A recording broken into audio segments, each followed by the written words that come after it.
In March 2014, 11 Waikato Regional Councillors were taken through a trail known as the Totoro Walk. The visit was hosted by the Department of Conservation and Waitomo Mayor Brian Hanna. The councillors were directed down the trail surrounded by impressive birdsong. About 3 months later, Regional Councillor Kathy White, who was also present on the original tour, revisited the site with Clyde Graff, who filmed the following video presentation. Impressive, isn't it, Councillor White? Yeah. This is what can be achieved without aerial poisoning. Yeah, exactly. It was implied to councillors that the impressive birdsong was as a result of aerial 1080 poisoning operations. However, the visit appeared to be an orchestrated sales pitch to promote 1080 poison. See all the markers? Yeah, lots of them. This is off the main track. Yeah. And it still keeps going through there.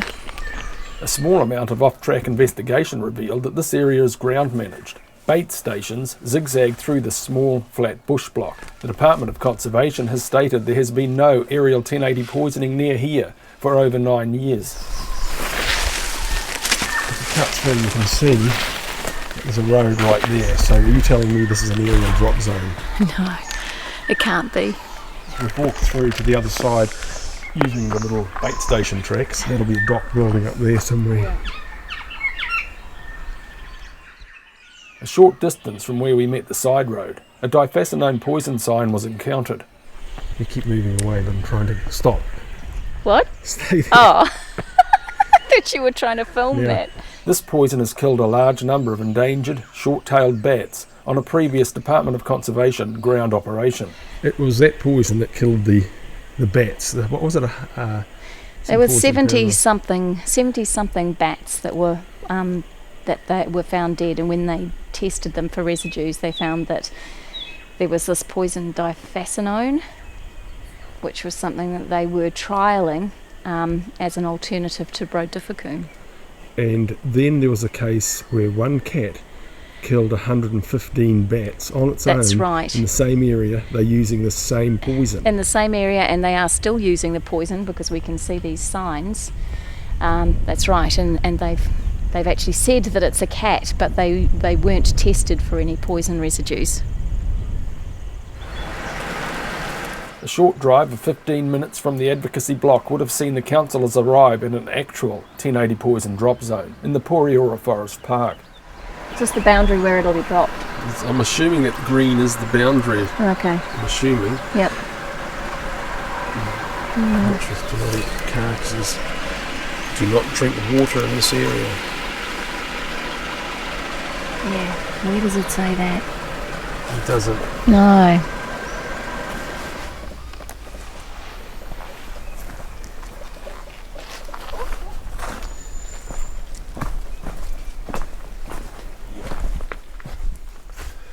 Tell me if you see a bird though, because I would be interested. Shit, just listen.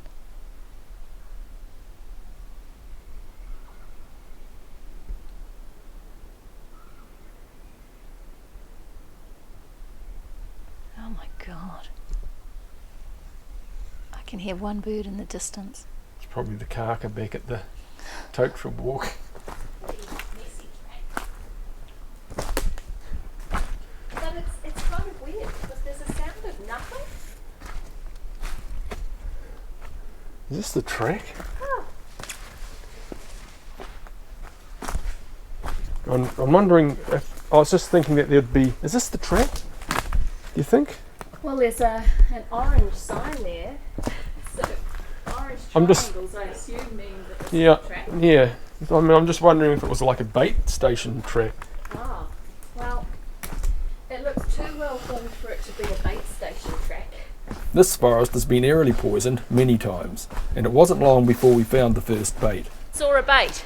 Yeah, I'm just off the track a little bit. So I thought while we've walked the track, Okay. they've probably cleared them. So if you pop over, you can just...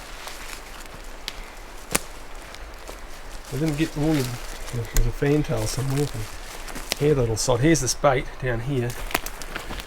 You can see that it is too. we've had, 200 mils of rain, and it's pretty well washed out, that one. Good spotting. Quite gooey as usual. In 1979, a New Zealand scientist warned, most New Zealand land bird species risk being killed by feeding directly on baits poisoned with compound 1080 or by eating poisoned prey. In 2014, baits are twice as toxic and carcasses are still left to decompose in the forests. Bait there, and another one just in here. On there. Just tracking a deer down here. Just watch that stepping nose. Easiest route. A short distance from the track, a week after our first visit, we encountered 2 poisoned deer. Just a little guy, eh? Yeah. I mean, did you fly in here? No, I've just walked in, and actually, the thing that amazes me is that this is really accessible. I mean, I'm not someone who goes tramping regularly. It's a really irregular thing for me, and I've managed to find this off the track really easily. So we're really close to the road here. That's what surprises me. And also, this is completely accessible for somebody who's a trapper, who's experienced. There's absolutely no reason to drop poison in a place like this. But these deer wander around and act basically like a vacuum cleaner, They just finding as many baits as they can, consuming them. And there's a 2-hour latent period, which means the deer don't feel that they're poisoned, so they continue to find baits, consume them, and they end up having an amount of poison in them that far exceeds what it's required to kill them. Yeah. So they're very toxic left in the forest like this. 2 baits are enough to kill a deer. 248 baits are spread across every hectare. This equates to tons of poisonous baits spread across water catchments. A short distance away, the mother of the poisoned yearling lies dead.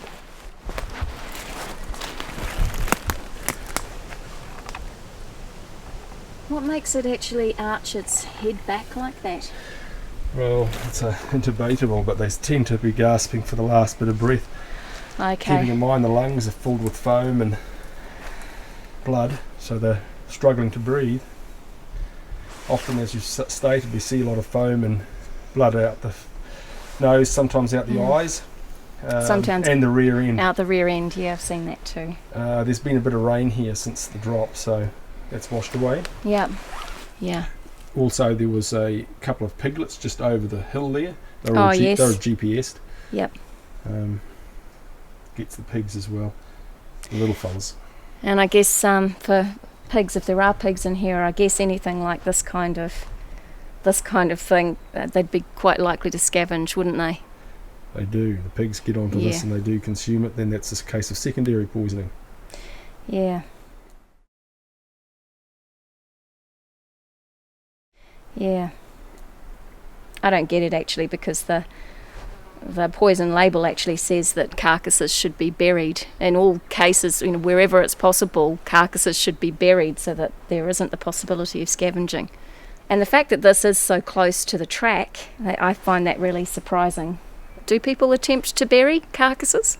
No. No. Unless they're on the farm. And Okay. In fact, this particular drop, there's already been cases of farmers burying up to 6 pigs in one lot, and there's another bunch with a few dead pigs around their farms. So is that more to protect their own dogs? Yeah, you don't need poisoned carcasses lying around, especially in a forest like this. But No. these carcasses end up in the streams as well. That's why I just don't like that idea of drinking from the streams here, because you never know where there's going to be a poison carcass. No, that's right. Well, you quite often find rats in streams, don't you? Dead rats. And possums. Dead possums. Yeah. Yeah. Approximately 20,000 deer are poisoned every year in New Zealand. We're only a 15-minute drive from where the councillors were taken.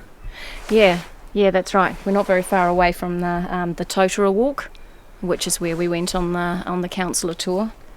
So that was right next to the road there. So yeah, this isn't very far away at all. Impressive, isn't it, Councillor White? Yeah. This is what can be achieved without aerial poisoning. Yeah, exactly. We popped in here, Kathy.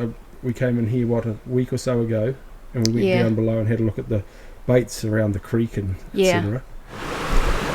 See this bait here? Yep. Oh, is that it? Oh, yep. Impregnated into that. Yeah. It's still fairly good order, that one. Yeah. It's not as decomposed as the other ones, is it? It's just not decomposed, just the rainfall. Yeah. As you can see, so close to the waterway, which is right there, nice stream, beautiful creek. Regional councils issue the non-notified resource consents that permit the aerial spreading of 1080 poison baits across New Zealand's forests and streams. We've seen these baits all the way down. We've seen them scattered all the way down here so far, but to actually find them this close to the stream is a concern.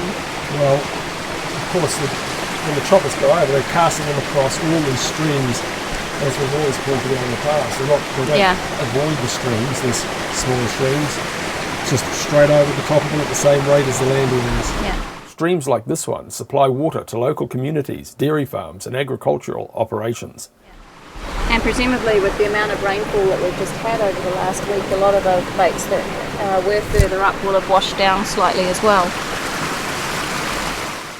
Every hectare is spread with enough poison to kill 2,500 dogs, 1,250 possums, 563 weka, 113 deer, or 23 people. On the Friday, there was an aerial drop of 1080 along the ridge line. On the Sunday, I had quite a frantic call from my mother, telling me that the red cow was dead. And then she came back and found her daughter and brought her up, and she wasn't well. The first cow died on the Sunday, and then on the Monday I called at 8 o'clock or 9 o'clock to have that cow autopsied, and I also had the second sick cow up here in the yards. She'd gone from being reasonably bad to bloody terrible. She couldn't stand, she was fighting to kind of keep herself together, so I stayed out of the yard and stayed on the outside, and then I called my brother to get the rifle.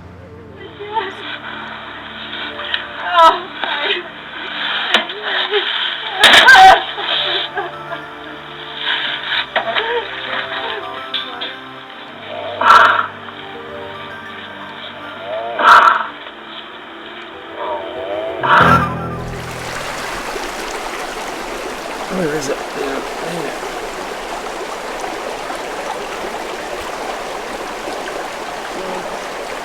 See. Stuck on I can imagine someone quite easily standing on that, not seeing it at all, and taking it home in the tread of their shoes. another one here. That's good. See that right there? Yeah. Well, that one's really Dark, quite soggy.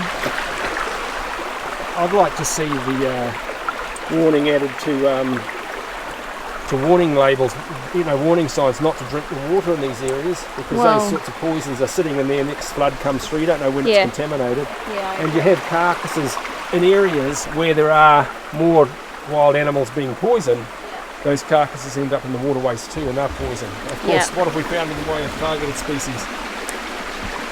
What do you mean today? Yeah, how many possums have we found? We found no possums. We found no rats. We found no stoats. In fact, there's not much of anything to be seen here, to be honest. It's quite startling. All carcasses are left to decompose where they fall, be that on land or in water. 1080 causes secondary poisoning. All animals, birds and insects killed poisons the next feeder up the food chain. We've bashed our way up to the track again. Yeah. But my point is this block, like what we've just been through, Yeah. There's more up above like we would like to have a look at. But is it comparable to the block where the councillors went? Because this is actually in fact an aerial drop zone. You know? Yeah. Well, no, it's nothing like it. It's nothing like it. For a start, I mean that patch that we went to was quite flat. Plenty of bird life. It was an area that nobody would have in their right mind dropped poison over. Next Pretty to the road. much flat. It was next to the road. And yeah, mind you, I'm not sure why anybody would want to drop poison here either. It's perfectly accessible.